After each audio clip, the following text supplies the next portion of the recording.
The organizer of the London vandalism protests and wanted Khalistani leader, Avtar Singh Khanda, has been held. Now, he is charged with organizing and leading attack, long association with ISI that is also suspected. Those are the details coming in that this crucial arrest has happened. This pertains to the attack that had happened at the Indian High Commission in London. You had seen multiple people had attacked the building. The flag was taken down. The window panes were broken. Earlier as well, the London police was investigating the matter. And right now, this crucial arrest has been made. My colleague Sanjay Suri is getting us more details on the story. Let's try and listen. Who's been arrested for the vandalism at the Indian High Commission in London on Sunday has been identified. Right, I apologize for that technical glitch, but I'll try and connect with my colleague Sanjay Suri and get more details.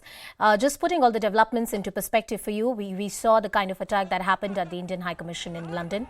The Indian government had taken strong objection to the manner in which these protesters, so-called protesters, were allowed a free run. Vandalism happened, and these were people who were freely allowed to do what they wanted to. Yes, the police came in, they interfered. There was one arrest that was also done, but the Indian government has been very concerned about certain groups which are operating on the foreign soil, including UK and Canada.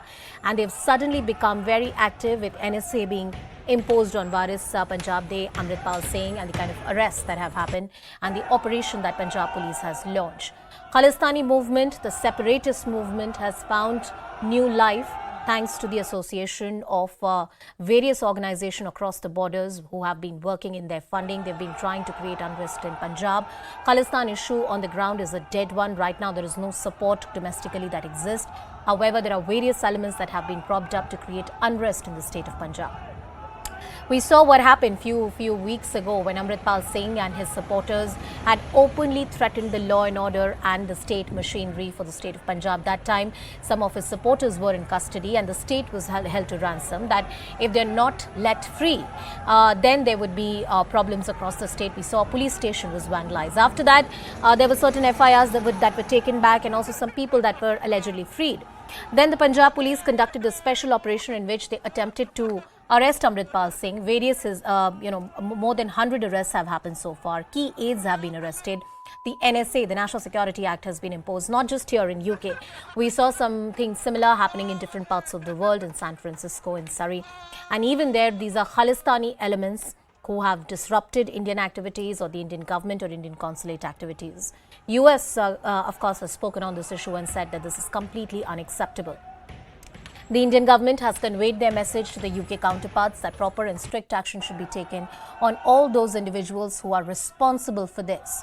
One arrest has been made so far. Right now, the update which is coming in, that Avtar Singh Khanda, he has been held.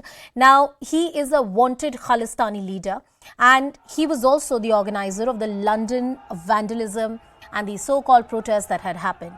This person has been held, he's been arrested, he's charged with organizing and leading attack. It is also said that he has a long association with ISI and that's where he gets his funding from. Those are the details coming in. Of course, the Indian side had expressed their concerns to the UK counterparts and said that proper action should be taken. And if there are any elements on UK soil which are working against the interests of India, against the integrity and sovereignty of India, they should be taken to task. Those are the visuals on your screen, how and the manner in which that attack had panned out. There was an Indian flag atop the Indian High Commission that was taken down. And after that, the Indian authorities made sure that a bigger flag was put up there. But these are people who got onto that building. They broke the window panes. The so-called protests happened in support of Amritpal Singh. My colleague Sanjay Suri with us on the broadcast. Sanjay, could you tell us more about this investigation, this key arrest that has been made? Are there more arrests likely that may happen in the days to come? Well, this is the arrest of the ringleader, and this is now Avtar Singh Khanda. He has been a much wanted Khalistani. He has been tracked by the Indian intelligence agencies over a long spell. And particularly dangerous was a move that he made some time back, begin to recruit Khalistani youths with a view to training them in the use of improvised explosive devices. And this was at some facilities right here in Britain. The Indian intelligence agencies have been onto him and they have alerted the British authorities about him. He's not just Khanda acting alone, of course. There are several members of his family who have been his associates, as have others. And this arrest is the key arrest now. He is the one who not only led the attack on the Indian High Commission, he is the one who mobilized the others to join. He's the one who organized this whole assault, and it was no less than an assault on the Indian High Commission.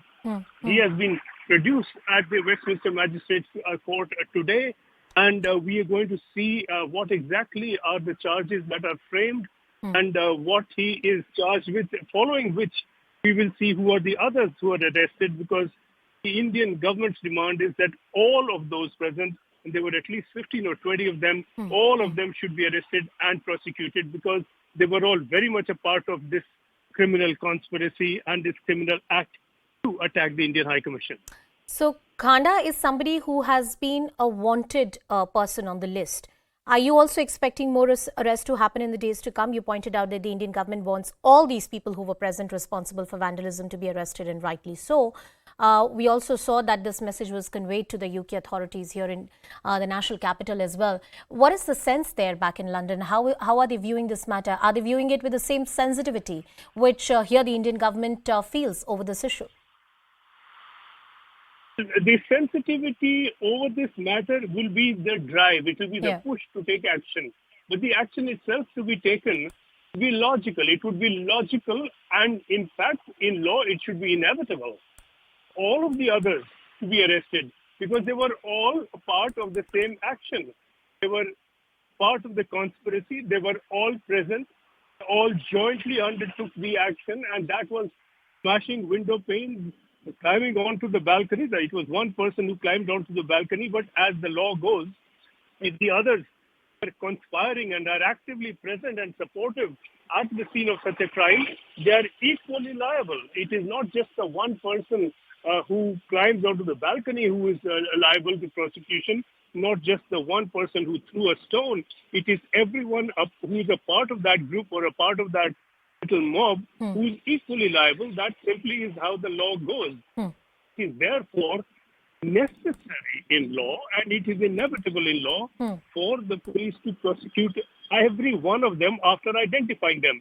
Identifying them should not be difficult. The police had a good hard look at these people. They were face to face with them for some time. So if the law was to carry out its logical course, then all of them must be arrested. You're absolutely right that the fate in law should be inevitable. It should not be up to the discretion, because what they did is illegal.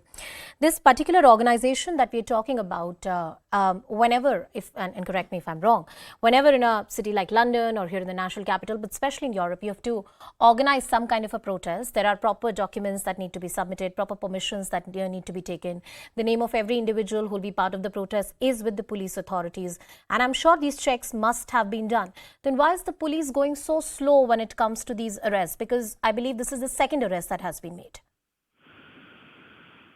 Well, the police are not just going slow. I mean, their actions, or their inaction, one should say, have been inexplicable. The police arrived on the scene when these people were there, contrary to a police statement to the later. Police had arrived. They were face to face with these people. There was some amount of argument between groups, and some of the Khalistanis turned aggressively on the police. At one stage, we saw a policeman pushing one of them back.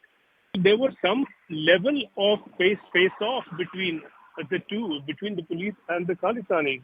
And the fact is that the evidence of vandalism was before the police. Smashed window panes are there. The ripped down flag is there. The evidence of vandalism is there. The vandals who carried out these actions are right there before the police, and the police simply let them go. They just let them walk away. This is inexplicable in policing anywhere. It is not certain why the police allowed that to happen. And surely questions need to be raised, and these questions need to be answered.